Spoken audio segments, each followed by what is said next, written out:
अस्सलाम वालेकुम नाज़रीन इकराम, मैं हूं आपका मेज़बान अब्दुल्ला इदरीस और आज मैं आपके लिए लेके आया हूं एक बहुत ही ख़ास रेसिपी जो आपकी ज़िंदगी को आसान बना देगी।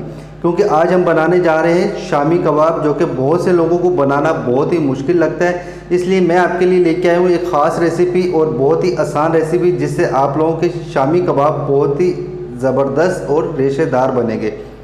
और मैं उम्मीद करता हूँ आपको ये रेसिपी बहुत ही पसंद आने वाली है।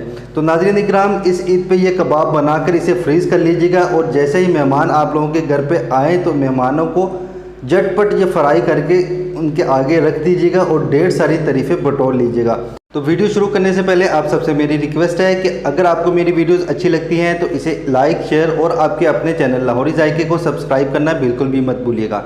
तो नाज़रीन इकराम, शुरू करते हैं अल्लाह का नाम लेके। बिस्मिल्लाहिर्रहमानिर्रहीम। तो यहाँ पे आधा किलो दाल ली है, जिसे 15 मिनट पहले हमने भिगो के रख दिया था। इसे एक प्रेशर कुकर में डाल देंगे और साथ में आधा किलो चिकन हम बोनलेस लेंगे, उसे इसी प्रेशर कुकर में डाल देंगे और साथ में स्पाइसेस ऐड करेंगे, जिसमें 1 टेबलस्पून नमक है, हाफ़ टेबल स्पून हल्दी, हाफ़ टेबल स्पून इसमें लाल मिर्च का पाउडर ऐड करेंगे और 1 टेबलस्पून भर के हम इसमें गरम मसाला पाउडर ऐड करेंगे। 1 टेबलस्पून इसमें ज़ीरा, साबुत ज़ीरा जाएगा और साथ में पानी इसमें ऐड करेंगे। नाज़रीन इकराम, पानी की जो क्वांटिटी है वो लाजमी नोट कीजिएगा। पानी इसमें हमने जो ऐड करना है वो दाल से तकरीबन 1 इंच ऊपर होना चाहिए, 1 या 1.5 इंच ऊपर होना चाहिए, ना ज़्यादा होना चाहिए ना ही कम होना चाहिए।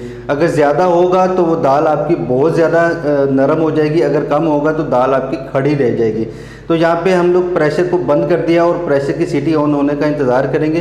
तो नाज़रीन इकराम, प्रेशर की सीटी ऑन होने के बाद तकरीबन 10 मिनट तक इंतज़ार करेंगे। 10 मिनट के बाद हम चूल्हे का फ्लेम ऑफ करेंगे और उसके बाद इस प्रेशर कुकर की जो गैस है वो निकालने के बाद हम ये दाल और चिकन को एक बड़े बर्तन में निकाल लेंगे। तो इसका कलर भी आप लोग देख सकते हैं, ये हल्दी की वजह से इसका येलो कलर है, तो हमें यही कलर चाहिए था। तो दाल भी मैं आप लोगों को दिखा देता हूँ, ये अल्हम्दुलिल्लाह बहुत ही अच्छे से गल चुकी हुई है। इसी तरीके से आप लोगों की जो दाल है वो अच्छे से गलनी चाहिए। ये देखिए, चूँकि दाल जो है वो अच्छे से गल चुकी है तो ज़ाहिर सी बात है चिकन भी वो अच्छे से गल चुका होगा। तो उसके बाद हम लोग इसे मैश कर लेंगे, इसी चम्मच की मदद से इस तरीके से दबा दबा के इसे अच्छे से मैश कर लेंगे। ये देखिए, अगर आप लोगों के पास कोई और बर्तन है या कोई और चीज़ है इसे मैश करने के लिए तो आप लोग उसका भी इस्तेमाल कर सकते हैं। इस तरीके से हम लोग इसे दबा दबा के ऐसे अच्छे से मैश कर लेंगे। तो ये अच्छे से मैश हो चुका हुआ है। तो अब हम इसमें सब्ज़ धनिया और सब्ज़ मिर्च ऐड करेंगे। सब्ज़ धनिया हमने बारीक काट लिया है और सब्ज़ मिर्च को भी बारीक काट के इसमें डाल देंगे और हाथों की मदद से इसे हम अच्छे से मिक्स कर लेंगे। तो हाथों को इसमें इस्तेमाल करना तो बहुत ही ज़रूरी है, क्योंकि इसके बाद इसके जब कबाब बनाएंगे तो वो भी हाथों की मदद से ही बनाएंगे नाज़रीन इकराम।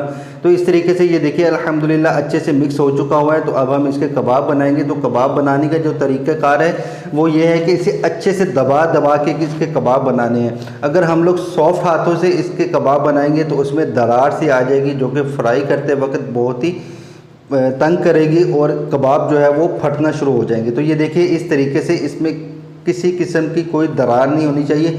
बहुत ही प्लेन तरीके से आप लोगों ने इसके कबाब बनाने हैं।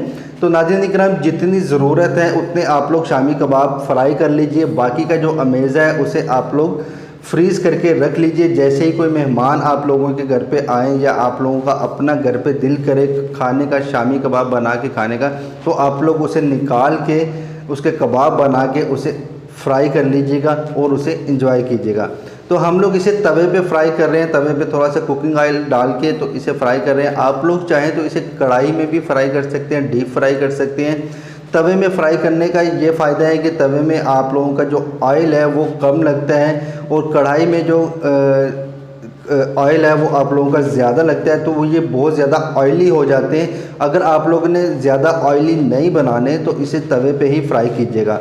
तो तवे पे हम लोग इस तरीके से इसे पहले इसकी कोटिंग करेंगे अंडे के साथ कोटिंग करने के बाद इसे तवे पे फ्राई करेंगे और साथ साथ इसे चेक करते जाएंगे कि अगर इसकी एक साइड जो है वो अच्छे से फ्राई हो चुकी हुई है तो इसकी साइड चेंज कर देंगे, ताकि इसकी दूसरी साइड भी अच्छे से फ्राई हो सके। तो इसके जो फ्राई करने का जो तरीक़ेकार है वो है इसे गोल्डन ब्राउन करना।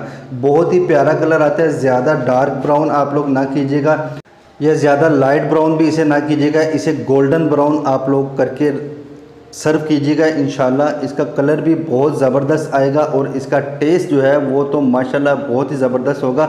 जो भी खाएगा आपके हाथों के बने हुए ये कबाब इंशाल्लाह आप लोगों की तारीफ़ किए बगैर नहीं रह सकेगा। तो ये देखिए अल्हम्दुलिल्लाह शामी कबाब जो है वो अच्छे से फ्राई हो चुके हुए हैं। अभी हम इसकी प्लेटिंग करेंगे, तो प्लेटिंग भी मैं आप लोगों को दिखा देता हूँ और साथ में ये कबाब इसे तोड़ के भी दिखा देता हूँ। ये माशाल्लाह बहुत ही ज़्यादा रेशेदार कबाब बने हैं शामी कबाब। आप लोग इसे लाजमी ट्राई कीजिएगा और जब आप लोग ये रेसिपी ट्राई करें तो मुझे कमेंट सेक्शन में अपना फ़ीडबैक लाजमी दिया करें। नाज़रीन इकराम, आप लोगों का जो फ़ीडबैक होता है वो हमारा हौसला बढ़ाता है और हमें पता चलता है जो वीडियोस हम लोग आप लोगों के लिए लेके आ रहे हैं वो वीडियोस आप लोगों को पसंद आ रही है या नहीं आ रही। तो अगर आप लोगों को वीडियो में भी कुछ कमी लगती है तो वो भी कमेंट सेक्शन में लाजमी मेंशन किया करें ताकि हम आने वाली वीडियोज़ में इस चीज़ का ख़ास ख्याल रखा करें। तो ये देखिए अल्हम्दुलिल्लाह शामी कबाब बन के हमारे बिल्कुल रेडी हो चुके हुए हैं। आप लोग भी यही रेसिपी ट्राई कीजिएगा, इंशाल्लाह बहुत ज़बरदस्त आप लोगों के शामी कबाब बन के तैयार होंगे। तो नाज़रीन इकराम, यहाँ पे टाइम हुआ है आप लोगों से इजाज़त लेने का। आप लोगों से इंशाल्लाह मुलाकात होगी एक नई वीडियो में एक नई रेसिपी के साथ। तब तक के लिए अपना और अपने घर वालों का बहुत ज़्यादा ख्याल रखिएगा। मुझे अपनी दुआओं में याद रखिएगा। अपने मेज़बान अब्दुल्ला इदरीस को इजाज़त दीजिए। अल्लाह हाफिज़ व नासिर।